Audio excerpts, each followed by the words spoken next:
Hello, everyone. Welcome to Fat Mascara. I'm Jenn. I'm Garrett Muntz. He's Garrett Muntz. Hi. Bud. We're in the studio. How you been? The audience has missed you. I've been getting DMs and Spotify comments love Garrett. Where's Garrett? Oh, feeling the love. I love everyone. I love our listeners so much. Yeah. The best. I joked around. I think I put this on our Instagram and I was like, we need a new segment. Where in the world is Garrett Muntz? Please say that to yourself to the tune of Carmen Sandiego if that means anything to you. Which will tell me how old you are. That's a very millennial reference, but I don't know. I personally was obsessed with Carmen Sandiego when I was a kid. So I would be maybe flattered. This is why you're such a world traveler. Yeah. I have been traveling a lot, and it's been great. I just got back from LA. I was there for a White Lotus finale event, which was amazing. Yet another White Lotus thing. I can't get enough of it. I've been on the White Lotus beat, and it's been a blast. I'm really sad that it's over, to be honest. But it was funny. They took over the Four Seasons in Westlake Village and turned it into a White Lotus, basically, for 2 days. And it was really... Wow. No detail was left. I mean, they had White Lotus embroidered robes and stuff in the rooms. It was wild. But that was a blast. And then right before that, I was in Iceland. Oh, I love Iceland. Iceland is such a vibe. I really love it. It's such a cool place. It's just weird and feels like an alternate universe. And everyone is so nice and creative. And the air is fresh and the colors of the landscape are insane. We went on a helicopter ride into a volcano. What? Yes. How deep into the said volcano? It was we landed in the volcano crater. Oh, an empty, dormant volcano. Right. Well, also, this was the day that the volcano erupted. And so I was there with a brand called BioEffect. I don't know if you guys know this brand. They're a really cool Icelandic skincare brand that's based in growth factors. And apparently 1 in 3 Icelandic women use this brand. So it's a huge, huge deal. But it's a great brand. But we were in their office about to go on their lab tour. And they're like, oh, guys, the volcano just erupted. And we're like, what? Should we be scrambling to... What do you do? And they're like, no, it's fine. It happens. I guess when you live on a volcanic rock, you're just kind of used to earthquakes and eruptions. But the one that happened a month, I think 6 months ago. Yes, it's actually near, Andrea Mack. She's a perfumer. She makes perfumes. She's not a perfumer. She's a fragrance creative director. It's right near her house. She was showing me pictures of her backyard and you could see it. Yeah, it's wild. I mean, that was a big deal. Apparently that was the first time it had erupted in hundreds of years. And actually, BioEffect had this huge greenhouse that they grew. They used barley to house their growth factors. So they had this huge greenhouse where they grew they've genetically modified barley to make a biomimetic growth factor. Correct. That greenhouse is now unable to be used because the lava came up right next to it. Oh, wow. Yeah, so they have to move their whole greenhouse operation, which is crazy. But anyway, get your BioEffect now before the production goes down because of the volcanoes. Okay. I mean, luckily they had a big store, so they don't have to stop production. But they're yeah, it was a big deal. But this was not the one that erupted while I was there. It was an older one. But we landed in this crater. Okay. The ground is smoking through cracks in the ground. And you can touch the rocks, and they're hot. Yeah. It was wild. I was this is insane to be in a volcano. I never thought that I would be in a volcano. It was really cool. And also... And for your work as a beauty editor, we're so relatable, guys. Totally.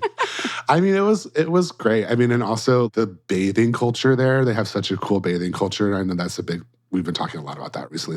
All the natural hot springs, the lagoons were really cool. Yeah. And they have they do all these rituals that are it's hydrotherapy, sauna, cold plunge, scrubs, steam. Yeah. Jess lagoons. is Moda Operandi. They carry Blue Lagoon, the brand that it's one of the other big export skincare brands of Iceland besides BioEffect. That's a really good one too. I actually went to Iceland the first time with that brand and stayed at the Blue Lagoon, which is incredible. Where in the world is there? But yeah, so it's been busy spring, and then I have more trips coming up, and so I'm going to be all over the place. Okay, maybe you'll do recording from location if we need you, like Would love that. in April and May. Okay, so you're back now, though. Anything else you've been seeing and doing in the world? Well, I've been thinking a lot about this, and I wanted to bring it up to you to see if you've been thinking about it too. I've noticed this thing. I know we've talked before about these kind of market expansions, particularly in beauty, around GLP-1 use. Yes. And I've noticed that there's this thing bubbling up about skincare specifically targeted towards GLP-1 users. I actually just went to an event last week with Dr. Julius Few, who's doing something in that space. I also went to one with him, and I think he's fascinating. I mean, what's interesting to me is there's all of these theories and all of this research happening, but no one really knows for sure what's happening to the skin. I mean, everyone can agree that there's laxity issues. Right, if you've lost a lot of weight, clearly. But people are saying that the skin quality is different from GLP-1 users, in addition to just like sagginess, right? That you would get from any sort of rapid weight loss. Or diet changes that might affect your skin. Correct. So I think that what's interesting is I think we're going to be seeing a lot more of these products coming out that are attempting to kind of address that issue. But what's fascinating is there's no agreement in terms of what it is, why GLP-1s do this. Yeah, and so Dr. Few is saying, yes, these drugs have been around for a while, but the number of people who are on them now is why they're realizing, we need to study the topical, epidermis changes.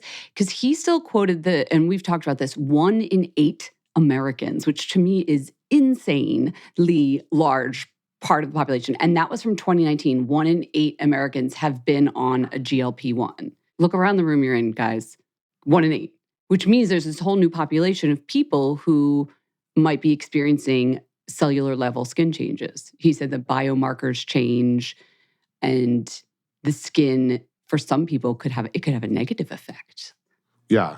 I mean, the analogy that he used that I've heard before from other experts is this kind of stretched out rubber band idea, right? It's like the skin, because he was saying his background is in facelifts. He's a plastic surgeon. Right. And he was saying that it's harder for him to do facelifts on GLP-1 users because the skin heals differently and he has to stretch it more, which I thought was fascinating. So I think that there's all of these different mechanisms that people are targeting to kind of attempt to address this issue. I think it's really new, and I think it's early days, but I think it's fascinating. It's so the beauty industry to immediately start making products to help it before we've even gotten really good research on what the skin is doing. I was recently working on a story that's going to be coming out soon that was more about treatment options. And one of the dermatologists that I spoke to was like, I actually recommend starting to do treatments like microneedling and stuff before you start taking GLP-1s. So I was like, all right, so we're like. Do you sometimes feel like we're in a Black Mirror episode of The World? Like, what are we talking about right now? When I started this job as a journalist working in beauty 25 years ago, I was like, did I think that there would be injectable drugs that did this and then you have to have radio frequency in your face and it costs thousands of dollars before you then get this drug? It's like we're in robot world. I think of the movie WALL-E all the time. I'm like, we're in WALL-E. It's happening right now. No, it's true. I mean, and also one of the things we're going to talk about with the news that's even more futuristic. So I think. Oh, yes. Buckle up, everyone. Yeah, I think we're into we're getting into this very future-y thing. But I think your point is correct that all of these products come out without even really knowing what is causing the problem. They're still attempting to address it. We don't know why, but we'll fix it. But it's like editorial. We always have, we have to have a hook. Yeah. No, that's marketing and everything. I just want to point out that I find that amusing because it is very funny. That's why you come here, for my amusing commentary. Anyway, let's get into the news. We're so glad you're safely in New York and not in the middle of a volcano while it's erupting. We have lots to talk about. Let's get into it.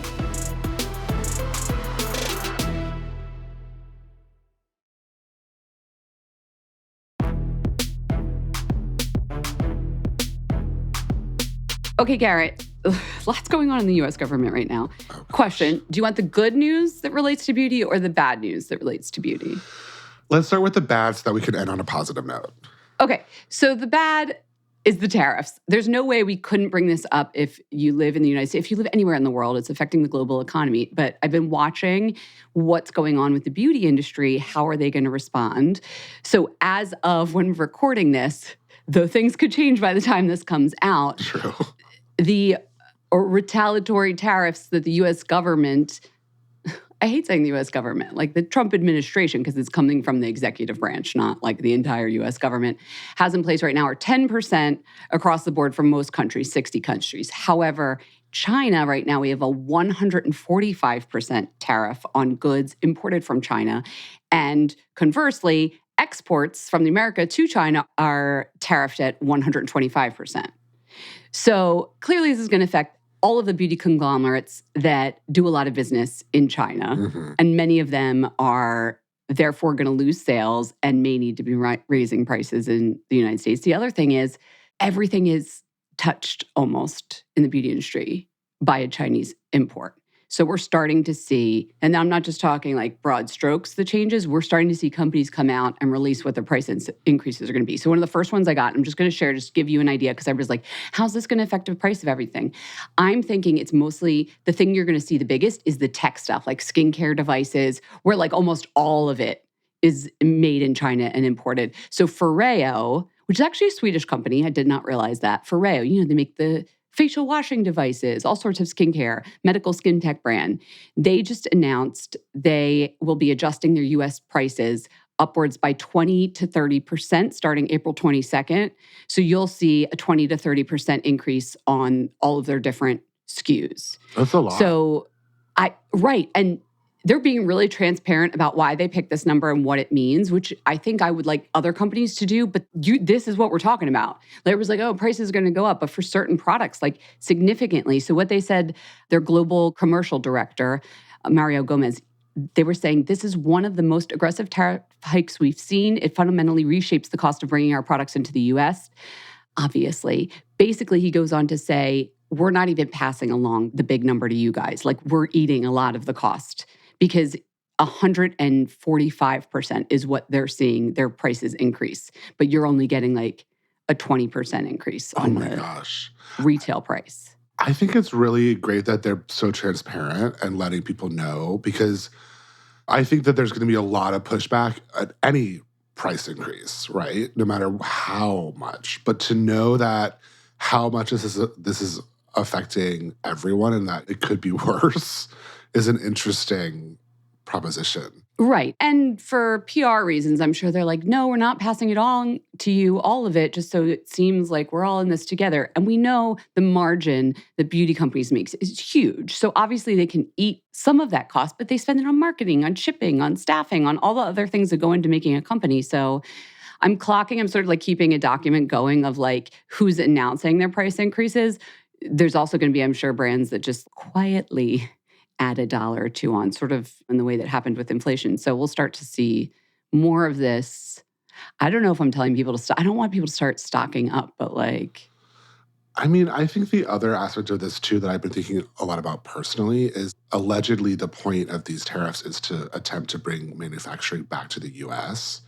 Yes. But I've been reading a lot. I mean, frankly, like a lot of especially in beauty, the products that we love and want to buy cannot be made here. Yet. Right? Right. Yeah. And it would take years to ramp up to the new manufacturing facilities. And even if they could, they would still be more expensive. Yeah. Right? I think it's like shedding a light on all of the things that go into creating these products that we use every day. We know globalization is real, but now it makes it, when people see it at the store and in their own, when they lay down their debit card or whatever, tap to buy, that's when they start to understand how global the economy is. Correct. And it's like... we're all in it together, guys. Yeah. And, nothing drives points home like seeing hard numbers.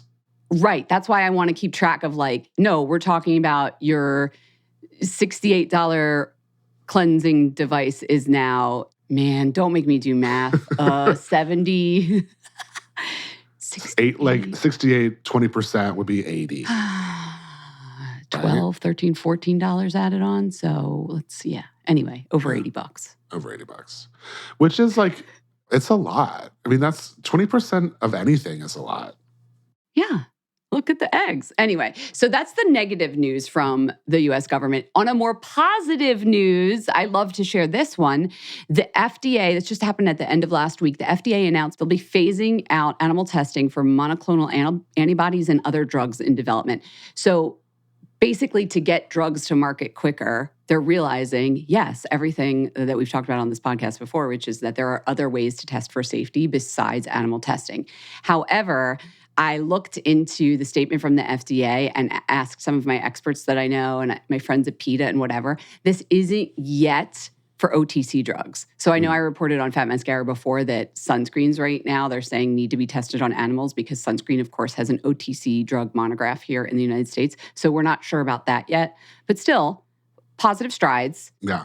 Some negatives, we got some positives. I'm giving you the whole picture. I'm hoping that means it's going to become more common for other, like that this is just the first. Industries.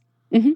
I mean, I'm still very confused about the whole sunscreen situation. So I'm hoping that like maybe this will trickle into other aspects of the FDA approvals, you know? Yeah, it would be nice. So I think that's great news. It's awesome news. In the whole global village of it all, let's talk about tourism a little bit because I know you're a world traveler. You shared this with me, but I saw this news too, that Kimpton, the hotel chain, is setting up tattoo pop-ups throughout April at 5 of their properties around the country.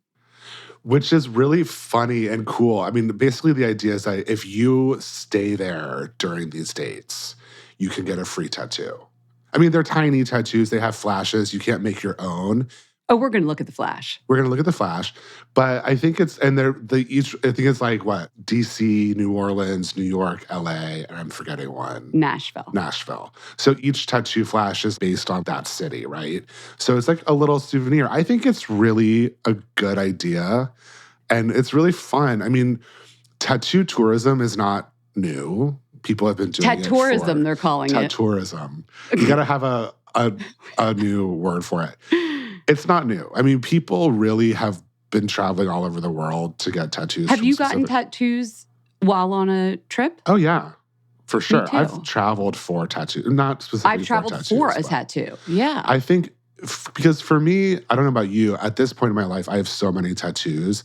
For me, it's more about finding artists whose work I really love and want to get a piece from, as opposed to just like getting one. Wait, does that mean you're not going to go to the Kimpton in New York and get a little piece of flash? Oh, no, I would totally do that. Should we do it? We should definitely do it. Jess and I, our second year of Fat Mascara, maybe it was like 100 episodes, I dragged Jess to a tattoo shop while I got a Fat Mascara tattoo. Oh, I remember that episode. Okay. I just want to make sure. It's not the logo, guys. It's not that on the nose. It's eyelashes on my fingers. But you're now part of the Fat Mascara fam, so you and I have to get tattoos. I would 1,000% do that. Wait, I'm going to open it up. Do you have the link to the flash that they're offering in New York City? I did look at it. Let me pull it up. I put it in our prep doc. You have to open it up because I want to see. That's right, guys. We do research beforehand. You know it. I had thoughts. I'm going to link to this in the show notes too. And you can look for your cities like Nashville, New Orleans. Like, are these tattoos indicative of New York City for you, Garrett Muntz? I think maybe about half of them are.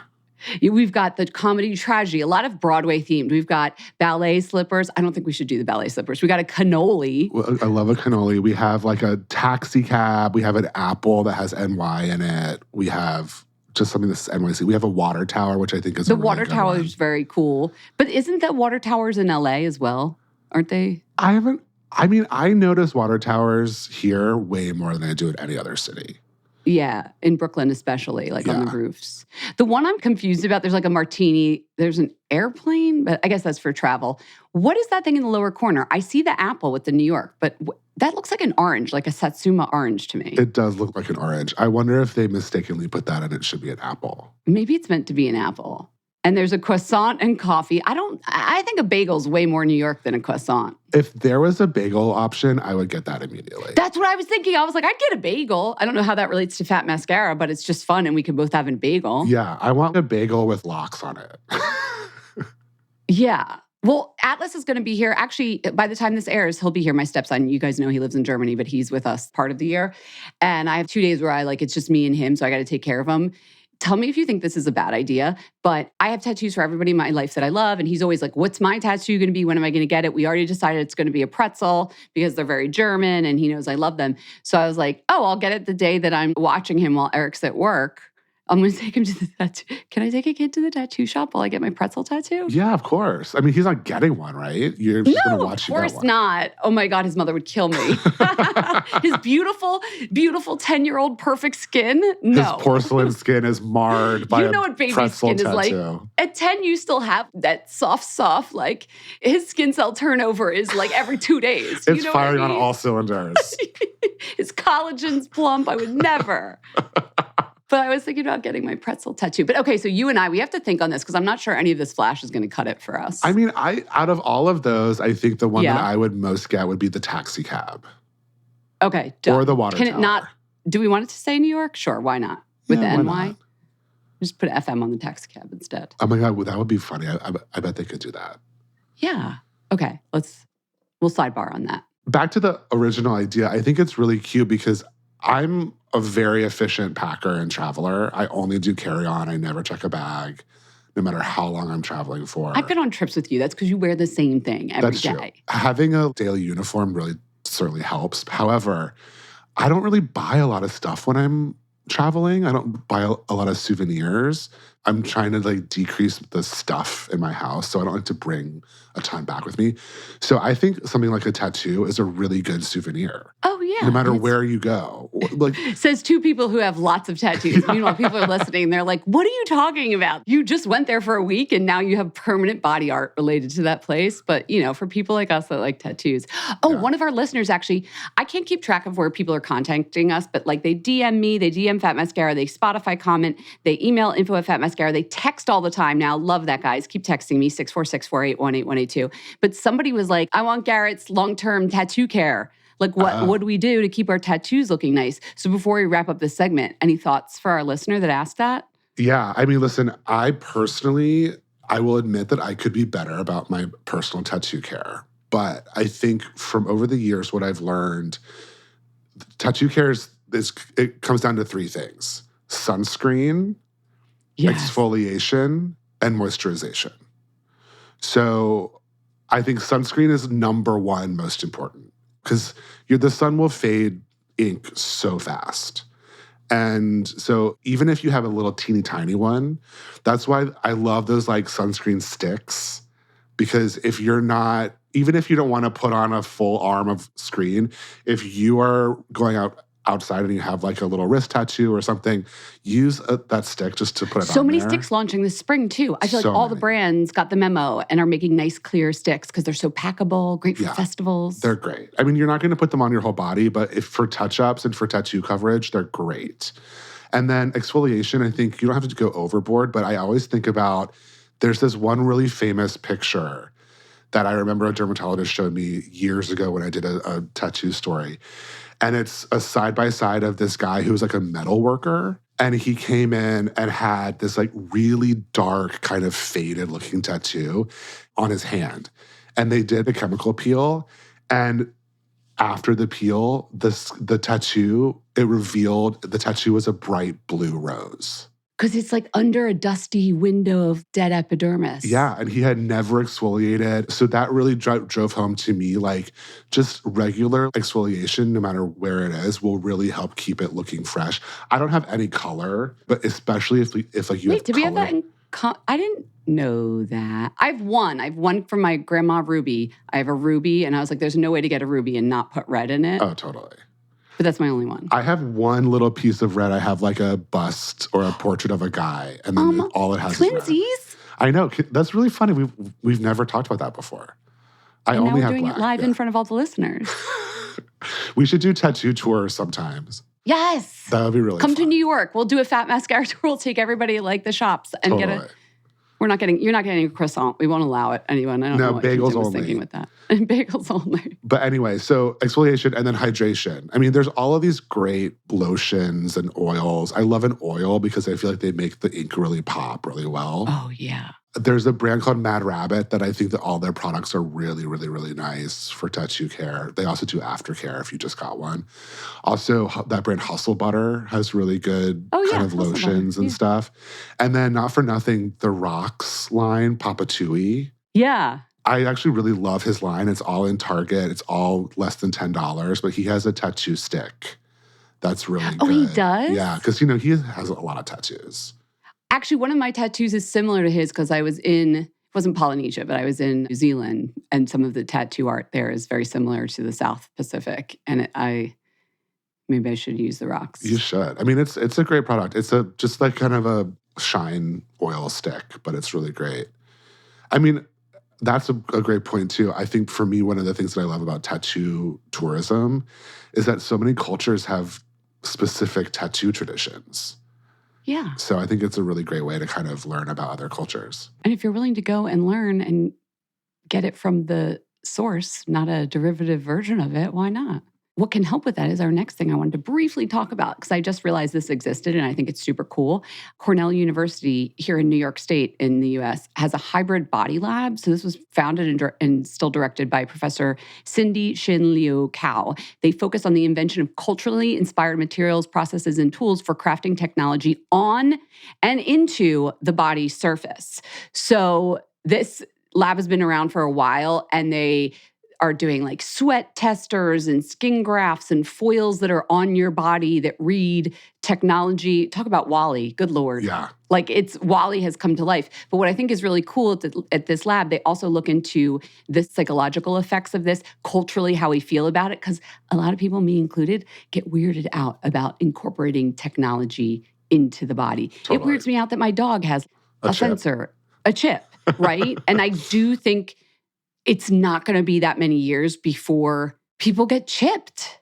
I mean, listen, we're already kind of seeing that start to happen with the brains, the Neuralink stuff that's still being tested and is not nearly ready. What I thought was interesting about this, I think the applications are so really like I'm with you. I wouldn't do it today. I think that it's not ready. But for me, coming from like a wellness, longevity kind of fitness standpoint too, I can see one of the first things to happen is like integrated health trackers into your skin. And your medical charts. Guys, think about how hard it is when you go to the doctor's office and like, give the CDs of your MRI from 3 years ago when you're going through cancer, and there's like, you have to have paperwork with you everywhere. Yeah. But also not all of the blood testing they'd have to do. You literally would have like a little port and a little tracker. They know exactly all of your medical history, downloadable right there. Yeah. Plus could take tests, which I can't believe I'm saying this is a positive thing, but what's not to like about that? It might be so normal we don't even think it's weird. Totally. I think we carry around computers in our pockets now, and nobody thinks anything of the fact that these have changed the world. So and if you told why us, wouldn't they be in our body? If you told us 30 years ago that we would all be carrying around computers in our pockets, we would be like, no way. And be able to talk to people on the Judy Jetson phone, like at any time. Sometimes I think about that, like the old-fashioned versions of the future and what has actually come true and what's not. Yeah. But I think a lot of people have an ick factor about it. And part of the work that this lab does is to talk about the ick factor and how can we do this in a way that feels culturally sensitive, partially. And so it's really interesting. The reason I learned about it, Dazed wrote about it because they had some artists in residence at the end of the year, and they were just working on projects that get you thinking about the way we use our bodies and technology. And one of them was a tattoo machine. So it was a fingernail extension that had a tattoo needle on it. So like you have your nails, and one of them you could just be drawing, and it actually is tattooing someone. It was hooked up to a motor. I mean, that was so rad. It was so cool. I also think that they did a couple of different things with nails. I think nails, honestly, is like one of the most accessible ways to jump into this because people already get like extensions or like acrylics or things like that. You've talked about the business card nail thing. Yeah. I think out of all of those things that they did with the nails, the one that I was most excited about was the laser nails. Wait, okay, really? It's a laser pointer. That's what it seemed to be, right? It was basically like your acrylics are laser pointers. Like, what are you going to go to the rave and be like? It just felt very like superhero to me. I was like, wow, I could be shooting lasers from my hands. I mean, the gimmick factor of it is super fun. Yeah. It doesn't feel very TED practical. Talk and you're like, here, and you snap and your laser finger goes on. Or we're at the store and like you need something up high and they're like, what can we get for you, ma'am? Yeah. And I'll be like, or like you have a like cat and you just like are at home like harassing. That's where your brain with it. You're going to mess with your little. Well, they like it. They like to chase it. So that's a. I'm not a cat person, but I know that they do love laser pointers. I just thought it was really gimmicky and fun and silly. But I mean, I think that it's really an interesting exercise in like ways to kind of enhance nails. I thought it was fascinating. Yeah. And it feels, if we're trying to ease people into the positive things that modifying bodies and technology can do, like this is a soft entry point, right, totally. if you will. Because you can always take the nails off. You already have like fake nails on, guys, like a lot of you probably. Like I have gels. That's fairly permanent. It doesn't feel that odd to me, so. I thought it was a really interesting thing to think about in terms of body modification, how it could be a positive thing. I love body modification. I think it's fascinating to me. Oh, wait. I just saw people that got magnets, a couple that had, you know how you can have studs put under your skin, those kind of body mods? I don't know if you guys have seen that. So sometimes they look like pointy or whatever. This couple both got a stud that was magnetic so that when they're near each other and they have their hands next to each other, the studs magnetize and their hands are magneted together. Did you see that? No, but that sounds really interesting. I just hear my mother, if she listens to this episode, she doesn't listen to every episode, but I can just hear her screaming right now because she's so grossed out about my tattoos and anything body mod. Also, Jess probably wouldn't like it that much either, now that I'm thinking about it. I mean, how strong would that magnet have to be to like reach through your skin goes through like that? I'll send you guys a picture. Guys, I'm going to put it on the show notes. Click on I'll make it its own little line in the show notes, like the body mod magnets, just so you can click on it and see. I'll make life easy for you. Look at that, me using technology for a positive for our listeners. I think that's a very creative thing to do. I mean, whoever came up with that idea is kind of a genius. Yeah. Okay, before we wrap up, I want to go to Science Corner. Come to Science Corner with me.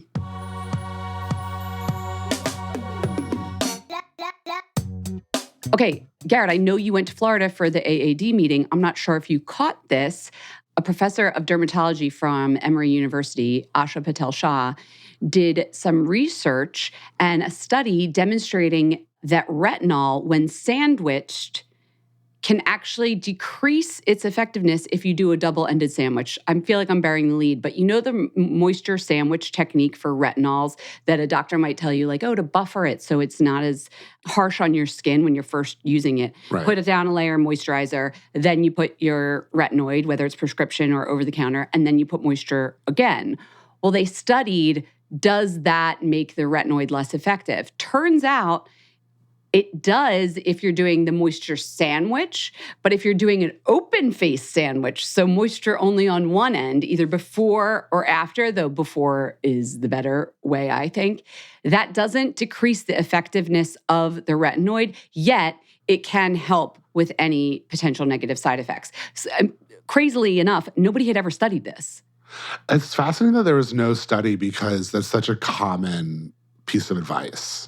I feel like every story I've written about retinoids, when you talk to a dermatologist, they're like, if you have too much irritation, buffer the retinoid by putting on a moisturizer before, and then you can go ahead with the rest of your skincare routine. Yeah. And usually for a lot of people, that might also include some sort of moisturizing or occlusive or even a moisturizing sunscreen after. But what they're saying now is like you only want the moisture on one side. So if this is just for like news you can use, you would put on your moisture and your retinoid. Then you have to wait a little bit if you're going to be putting on another product on top. So as to let the retinoid do its thing. 2 minutes is what I read somewhere, but I don't think it's like just a little bit. Who wants to sit there for 2 minutes waiting for their skincare to dry? Nobody.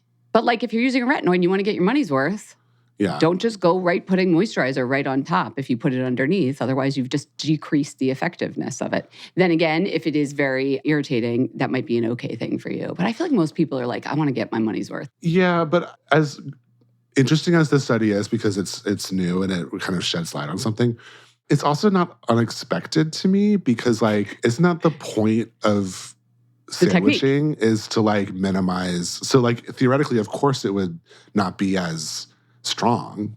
Oh, but they're measuring the bioactivity. So what they're showing you is that the good bioactivity effects are still happening. Because I think some doctors said, yeah, the reason it's less irritating is because you're also getting less of the positive effects of the retinoid. But this is showing, no, you're still getting that bioactivity that you want for the cell turnover, for collagen boosting, for all the other things that a retinoid does. But you don't have the irritation. I see. Okay. I think they were like, oh, we're making a trade-off because you're doing the moisture, you'll have less irritation, but that also means you didn't have an effective retinoid. And now we can see as long as you do the open face sandwich, then you're fine. I just want to keep saying open face sandwich. I don't know why. So you think that you would do the moisturizer, then retinol? That's what I think. I would do the opposite. You would do the retinol and then very quickly after the moisture to like... lock it in. To both lock it in and buffer it a bit. Yeah. I know to me somehow putting the shield of the moisturizer first feels more buffering. But as this study shows, and I'll link to it in our show notes. It doesn't matter. Both work. Yeah. Interesting. Okay. Now That's really cool. That's a great study. I love when people study stuff that we all think is already just a given. Yeah, it's like those old wives' tales that then sometimes they get negated when they actually do the research. Like swimming, because I was like a swim instructor for like a long time. And every mom and every parent of the kids I taught would be like, he just had lunch. You know, like no swimming a half an hour after lunch. You're like, truly, that does not matter. Except for like those that get tummy aches, because I've had upset tummies of swimming students, the nervous ones. Oh, yeah. Oh, I have stories. But that's only because they were nervous or something like that. That feels more psychosomatic than anything else. Correct. Anyway, why did I take us so far off topic? Let's be done with that. Let's go raise some wands.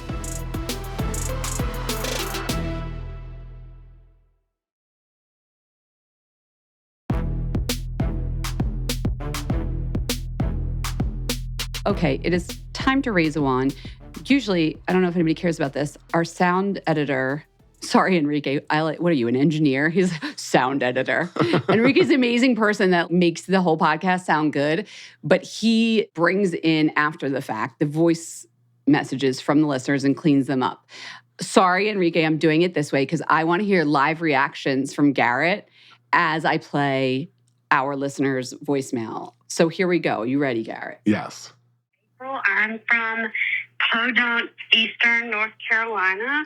I just listened to the episode Garrett was on, and it was the White Lotus episode, and he was talking about Charlotte and barbecue. And so I wanted to take his offer up on discussing barbecue and the difference of the locations. And while I greatly appreciate Western barbecue, my heart is with Eastern barbecue. Shout out to Parker's Barbecue in Wilson, North Carolina. But anyway, I just had to share that. I love your podcast, and hearing my home state brought up kind of warmed my heart a little bit. And just so you know, I live in a super rural town. I live on a farm. I work from home. And every morning I do my walk around the farm for exercise, and I always listen to your podcast while I'm doing it. So I love it. I love everything y'all do, and I just wanted to say hi. Thanks. Oh, my God. Okay. I'm on board with the Eastern North Carolina barbecue sauce. Okay, so April has a point here. April knows her barbecue, as all good Carolinians do. Barbecue is a huge deal. I don't know if you all know about this, but there's a huge difference between Western North Carolina barbecue sauce and Eastern North Carolina barbecue sauce. And barbecue is specific. It is pulled pork only. We're not Texas. None of this brisket shit. Texas barbecue is not real barbecue. Sorry. We're not talking ribs. We're not Fighting talking words. brisket. People are already dialing in. People are dialing in right now. The lines are lighting up. But barbecue is pulled pork. Western North Carolina barbecue sauce is tomato-based sauce. Okay. Eastern North Carolina barbecue sauce is vinegar-based sauce. So it's like a clear sauce. It has chili flakes. For your pulled pork. Yes, you put it on. What, that they're basting with? Like they're basting with tomato in the West, and they're basting with the more vinegar. I mean, sometimes they'll baste with it. Usually you pour it on afterward. Like you would make a sandwich or whatever. And then, okay, got it. The vinegar-based sauce is where it's at. It is the real sauce. It is the real deal. It is the only sauce that matters. We're not even going to get into South Carolina barbecue sauce, which is mustard-based. My husband and I fight about this all the time. He loves to. Is he from South Carolina? No, he is not. But he knows how I feel about it, so he likes to bring up how he, quote-unquote, loves South Carolina barbecue sauce. I was like, no, this is not real. April is correct. Have you ever heard of Parker's, did she say? So I have not heard of Parker's, but I've also never been to Wilson, North Carolina, I don't think. The thing about North Carolina is that every town has the barbecue spot. So okay, Parker's. I'm looking at it. Yeah. In Charlotte, frankly is not known for its barbecue. Barbecue is more about kind of the small towns. My mom grew up in a place called Henderson, and so barbecue is really its best when you're kind of in a small town. The way that I've always learned this growing up is that you look for the place that has the most cars in the parking lot. That way you know that it's real and that it's good. Parker's is giving me a visual on pulled pork, which I actually don't think I knew that's what your barbecue was. So thank you for that. And then they have the Parker's sauce, which it says right under Parker's barbecue, it says vinegar sauce. Yep. So clearly an Eastern barbecue right here. She's I don't know what she was raising a wand to. I just wanted to play that voicemail. She must be raising a wand to Eastern barbecue. North Carolina barbecue. It is the ultimate wand raise because it is the best barbecue in the world. Lines are open if anybody needs to enter the debate with their own. Like, I feel like the people from Tennessee, both I know. many cities, the Memphis people, the Nashville people, the Texas people are going to have something to say. I'm Georgia. really opening up the floodgates here, but I'm just going to tell you, as a North Carolinian, the only barbecue is pulled pork with an Eastern North Carolina barbecue sauce. So, all right, fighting words. Listen, we have cheesesteaks in Philly, so I don't even need to enter this competition. It's fine. Our sauce is Velveeta. I never had a cheesesteak until I moved up to like New York City and I went to Philly for the first time. Yeah, they're fairly. Everybody has their. And then in Pittsburgh, it's like Permante's and their like everybody's got their sandwich, and you obviously have got your pulled pork barbecue. 646-481-8182. Call us. Let us know what barbecue you love. We want to know all about the barbecue. What the lines are really for is a beauty product that you want to raise a wand to, something that you're loving. Garrett, what are you loving this week? So besides I'm April? Raising a wand to the new Aesop body cleanser. It's called the Elios Nourishing Cleanser. It is the first time that they've done like a cream-based body cleanser. They have the scrub, they have the geranium cleanser, which are kind of icons. This is a new one. I didn't think that I would love it because I don't usually love a cream cleanser, but this stuff is insanely good. I used it. Wait, is it the other two that you named? I think of them as hand washes. Are they actually technically body and hand washes? They have body versions. Oh, okay. There's and a so body, this cream one is for body. Body only. Okay. And I used it a couple times at night. I think that it's like the best night body wash I've ever used because the scent is incredible. It has, I don't think it technically, well, they don't say it has lavender in it. The bottle is a lavender color. And it has a lavender kind of vibe. Okay. It has like patchouli, clove, cedar atlas. And it's crisp and a little woody, a little spicy, but it definitely has a lavender kind of tinge to it. But more than that, so it's like a really good nighttime scent. It definitely left my skin more scented than I usually have like during a day body wash. Okay. Even like an hour later, I could smell it. I would kind of get whiffs of myself and I was like, I smell great. But also, it's a cream cleanser, but it's a little milky, so it's not too thick. But it left my skin feeling so soft. And even for you with a little bit of body hair left. We haven't checked in a while, but is there any body hair left? We're actually going the opposite direction now. Not to be too TMI here. We're going natural.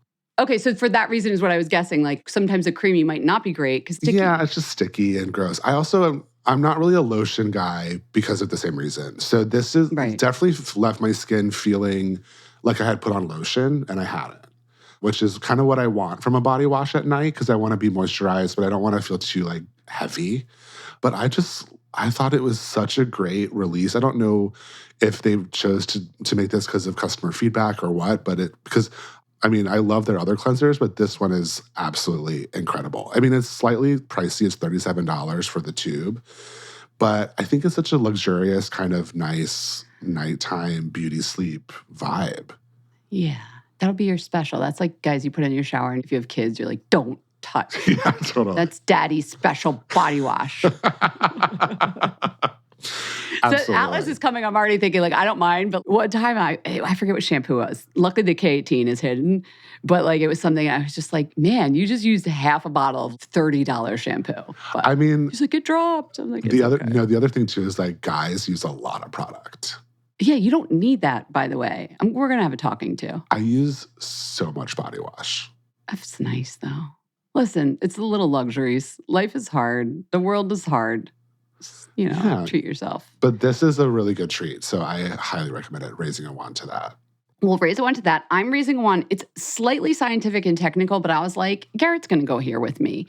The name of the product is C Elements MD Daily DNA/UVA Defense Cream. Not cheap, $120. However, when is the last time? I know we say all the time, clinical studies are important. We all know a company can pay for a clinical study to pretty much find whatever they want, even if it's like 98% of people saw an improvement. It was paid for by like a lab in Jersey or South Carolina. Those are the two that I know. That like they found 50 people and 49 of them were like, my skin looked better. And of course it did, because they were just using something new that probably had some nice glycerin in it. We love a clinical study, but what we love even more is a peer-reviewed, published in an academic journal study about a topical. When's the last time you saw a product have that? That's rare. So rare, because honestly, if you're doing research, your goal is not to put products out. Your goal is to advance science. However, this company, their product actually was tested, and the derm list of the people that worked on this test is the top of the top, so I'll link to it so you can see that. And what the active special ingredient is an encapsulated cannabidiol. And we know cannabidiol does good things, and people aren't exactly sure how it works, but this studied that. And what they found with their cream, which is this cream I'm about to talk about that has an encapsulated cannabidiol, is that it mitigated UVA damage. So when you put on sunscreen, obviously you're filtering UVB and UVA rays.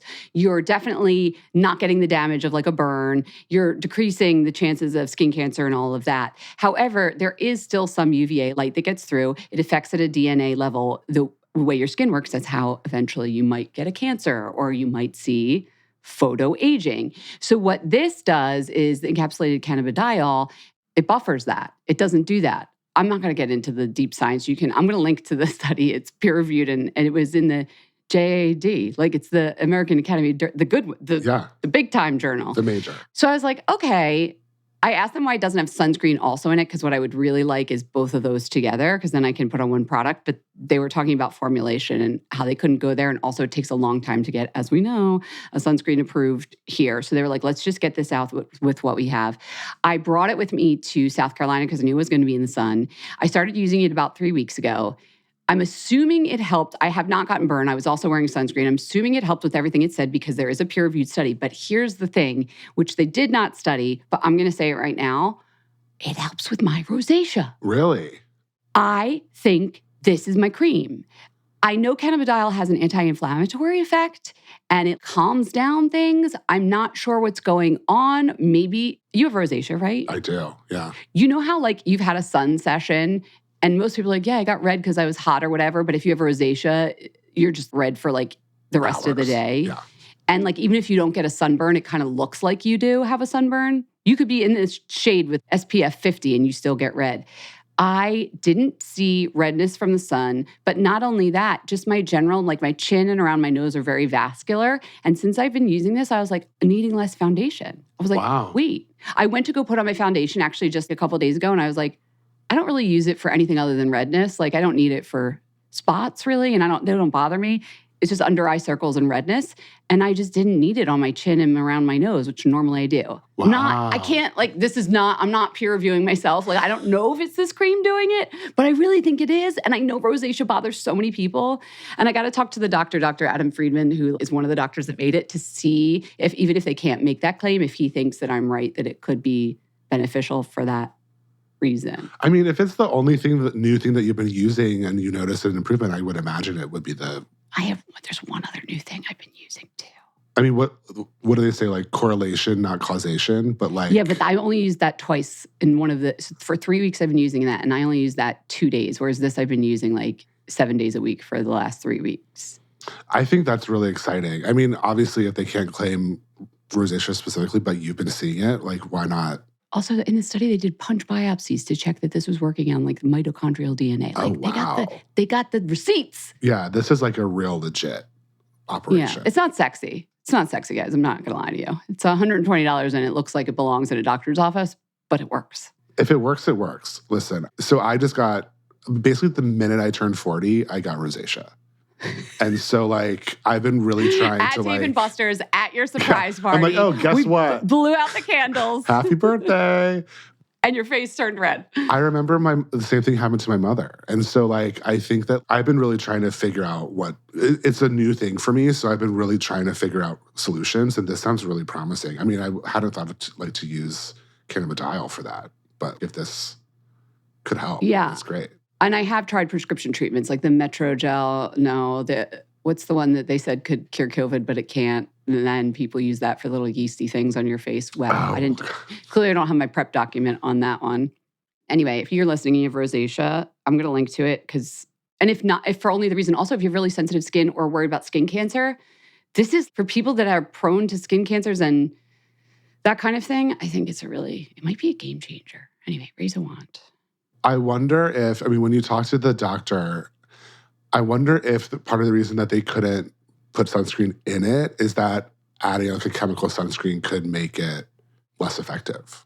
No, I did ask him, and he said it was both a formulation thing and a speed to market kind of thing that they want. So, but using like a mineral sunscreen might help. Right. And I always wear sunscreen on top of this now, but I don't know. So exciting. Yeah. C Elements MD Defense Cream. Well, you're going to get your beauty sleep smelling like Aesop. What's the name of it? Elios. Body wash? Elios. I'll smell like C Element. It doesn't smell anything. It's unfragranced. Mine's so not sexy. But you're going to have so much milky, unred skin. Beautiful, non-red skin. And everybody else, especially April, as you walk around your farm, we're there with you. We love it. April, the next time that you have delicious Parker's barbecue, please think of me. Yes. All right. Get your beauty sleep, everyone. Get your beauty sleep. We hope you enjoyed the show. It's your reviews and feedback that help us make the podcast even better. Head over to iTunes to rate and review us, or email your thoughts to info@fatmascara.com. We also want to answer your beauty questions and hear what products you love.